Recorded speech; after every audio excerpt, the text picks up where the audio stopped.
Assalamualaikum warahmatullahi wabarakatuh. Perkenalkan, nama saya Rapsona Indi Bernati, mahasiswa program Magister Pendidikan Dasar Universitas Terbuka.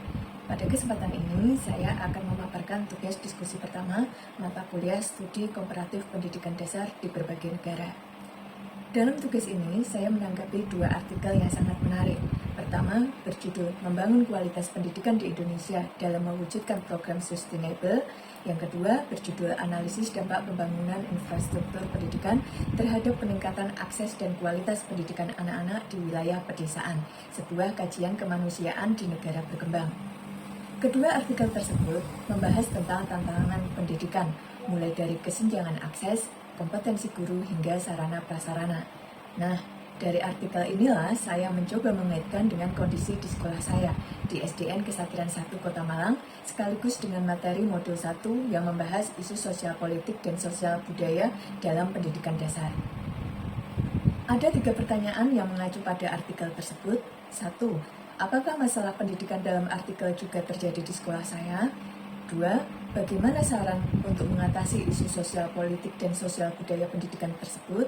Yang ketiga, bagaimana kaitan isi artikel dengan materi modul 1 dari studi komparatif di pendidikan dasar di berbagai negara? Baiklah, dari pertanyaan pertama tentang masalah pendidikan dalam artikel apakah juga terjadi di sekolah saya, jika saya kaitkan dengan dua artikel yang dibahas, sebagian besar masalah pendidikan yang diangkat memang juga terasa di sekolah saya, di SDN Kesatuan 1 Kota Malang, meskipun dalam bentuk dan skalanya yang berbeda. Pertama, soal kesenjangan kualitas pendidikan.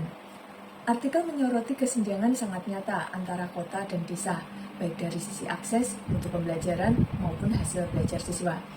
Di SDN Kesatuan 1 yang berada di kota, kondisi akses dan sarana sudah relatif baik dengan guru yang berkualifikasi dan fasilitas yang memadai. Namun, kesenjangan tampak pada hasil belajar siswa. Ada yang cepat memahami materi dan ada juga yang masih butuh pendampingan ekstra. Kedua, tentang profesionalisme guru. Artikel menyebutkan bahwa banyak guru di daerah 3T yang masih minim pelatihan dan distribusinya tidak merata. Di SDN Kesatuan 1, jumlah guru cukup memadai, hampir semuanya sudah tersertifikasi dan secara umum sudah menjalankan tugas sesuai standar. Namun, tantangannya tetap ada, yaitu sama-sama adanya kebutuhan peningkatan kompetensi guru secara berkelanjutan.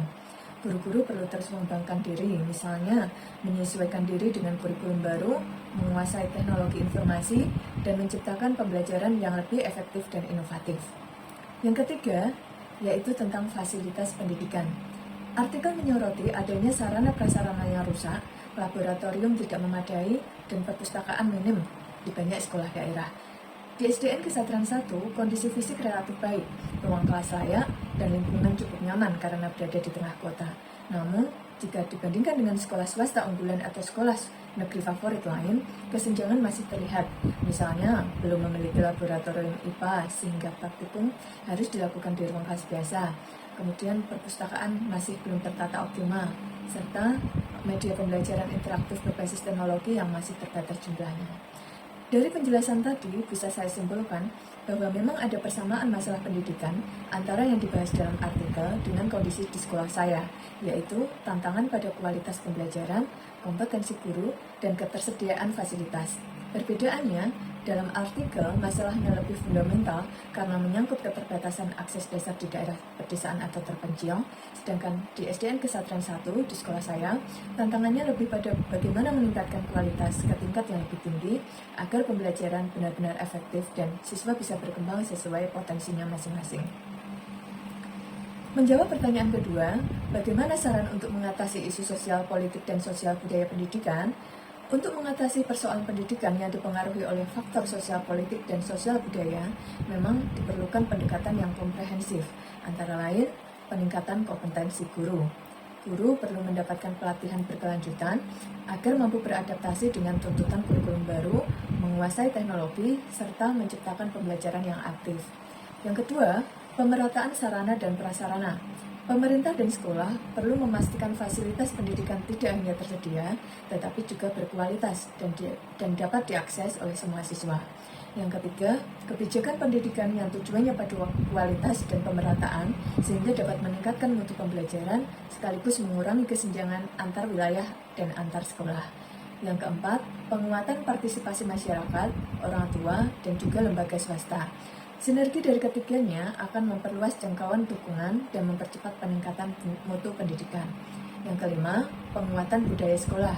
Sekolah perlu membangun lingkungan yang inklusif, menghargai keberagaman sosial budaya, dan mendorong terbentuknya karakter siswa yang adaptif, kreatif, dan berwawasan kebangsaan. Dengan menggabungkan upaya pemerintah, sekolah, guru, orang tua, masyarakat, dan lembaga pendidikan swasta, pendidikan akan lebih siap menghadapi tantangan sosial politik dan sosial budaya, serta memberikan layanan yang adil dan berkualitas bagi seluruh siswa. Menjawab pertanyaan ketiga, apa kaitannya isi artikel dengan modul 1, Studi Komparatif Pendidikan Dasar? Menurut saya, isi artikel yang membahas kesenjangan kualitas pendidikan, kompetensi guru, serta ketersediaan sarana prasarana memiliki keterkaitan erat dengan modul 1, yang materinya menyoroti isu sosial politik dan sosial budaya dalam pendidikan dasar. Modul 1 menekankan bahwa pendidikan dasar di berbagai negara tidak pernah lepas dari pengaruh konteks sosial, politik, dan budaya di mana pendidikan itu berlangsung. Yang pertama, dari sisi sosial politik. Artikel menegaskan pentingnya kebijakan pemerintah dalam memastikan pemerataan pendidikan, kesenjangan antara sekolah di perkotaan dan di pedesaan, maupun antara sekolah negeri biasa dengan sekolah unggulan, menunjukkan bahwa faktor kebijakan pemerintah berperan besar dalam menentukan kualitas layanan pendidikan. Hal ini sejalan dengan materi modul yang menekankan bahwa sistem pendidikan di berbagai negara sangat dipengaruhi oleh strategi kebijakan politik pemerintahnya. Yang kedua, dalam aspek sosial budaya, artikel menekankan pentingnya dukungan dari guru, orang tua, masyarakat, hingga lembaga swasta dalam peningkatan mutu pendidikan.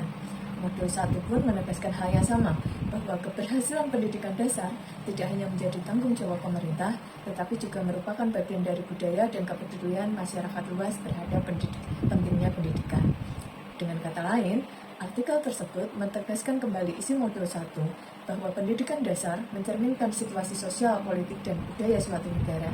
Masalah seperti perbedaan akses, kemampuan guru, dan ketersediaan fasilitas yang disebutkan dalam artikel menjadi bukti nyata bahwa tantangan itu benar-benar ada di lapangan.